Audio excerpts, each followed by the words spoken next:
കുഞ്ഞിപ്പാത്തുമ്മ, അയൽവക്കത്തെ പിള്ളേരുമായി കൂട്ടുകൂടരുത്. ഈ ആനമ്മക്കാരുടെ പുന്നാര മോളാ. എൻ്റെ ഉപ്പുപ്പാക്ക് ഒരു ആന ഉണ്ടായിരുന്നു, വലിയ കൊമ്പനാന.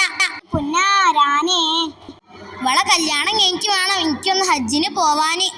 എൻ്റെ ഉപ്പേ എന്നെ കെട്ടാൻ വന്നത് ആനപ്പുറത്ത് കയറിയിട്ടാ. മാ അത് ബാപ്പ വരുന്നു. എല്ലാം പോയി. നമ്മൾ കേസിൽ തോറ്റു. നാളെ തന്നെ ഇവിടുന്ന് ഇറങ്ങണം. അല്ലാ, ഒരു നേരത്തെ നിസ്കാരവും നോമ്പും ഞാൻ വിട്ടിട്ടില്ലല്ലോ.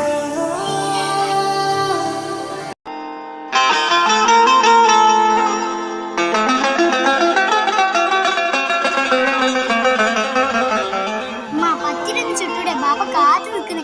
എന്തിനാണ് പഠിച്ചേ?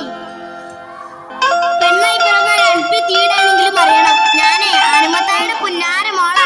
ഉപ്പുപ്പാക്കൊരു ആനുണ്ടായിരുന്നു, വലിയ കൊമ്പനാന. ഇയാളുടെ നാവ് നടക്ക് അല്ലെങ്കിൽ മൂക്കി കേറ്റോ. ഞാനേ ആനമത്തായുടെ പുന്നാര മോളാ. ഉപ്പുപ്പാക്കൊരു ആനുണ്ടായിരുന്നു, വലിയ കൊമ്പനാന. എൻ്റെ ഉമ്മ ഒന്ന് ചുമ്മാ ഇരി. ഈ അടുപ്പിൽ ചൂടുവെള്ളം എടുത്തുവച്ചോ? എടുത്തു വെച്ചു ഉമ്മ. ഞാൻ ഇന്ന് അപ്പുറത്ത് വരെ പോട്ടെ, അവിടുത്തെ പുതിയ താമസക്കാർ വന്ന്. എന്നാ പെട്ടെന്ന് പോയിട്ട് വാ.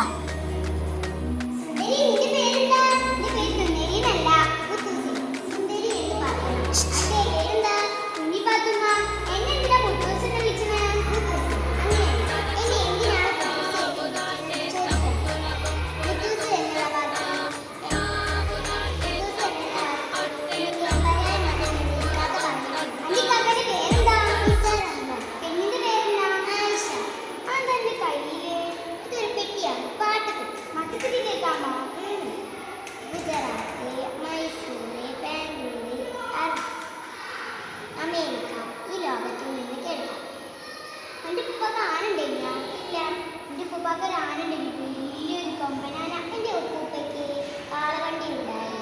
അതിൽ അദ്ദേഹം സാധനങ്ങൾ കൂടിക്ക് കൊണ്ടുപോകുമായിരുന്നു. അദ്ദേഹം എന്നെ MA വരെ പഠിപ്പിച്ചു. ഇപ്പോൾ കോളേജ് പ്രൊഫസർ. ഇതൊക്കെ ചിത്രത്തിൽ നോക്കി പഠിച്ചേ. എനിക്കറിയില്ല, എഴുത്തുമാനും പഠിച്ചില്ല. ഞാൻ പോകണം, പിന്നെ വരാം. ബാപ്പ, എന്നെന്താ എഴുത്ത് പഠിപ്പിക്കാൻ?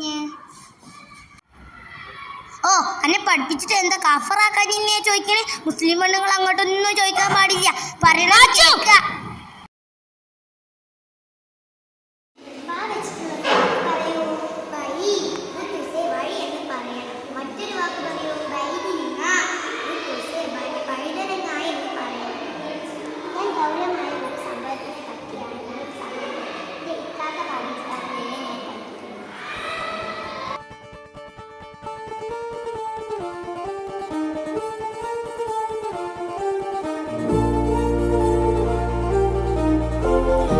കയ്യിലെ മുറിവ് മാറിയോ? ഉണങ്ങി.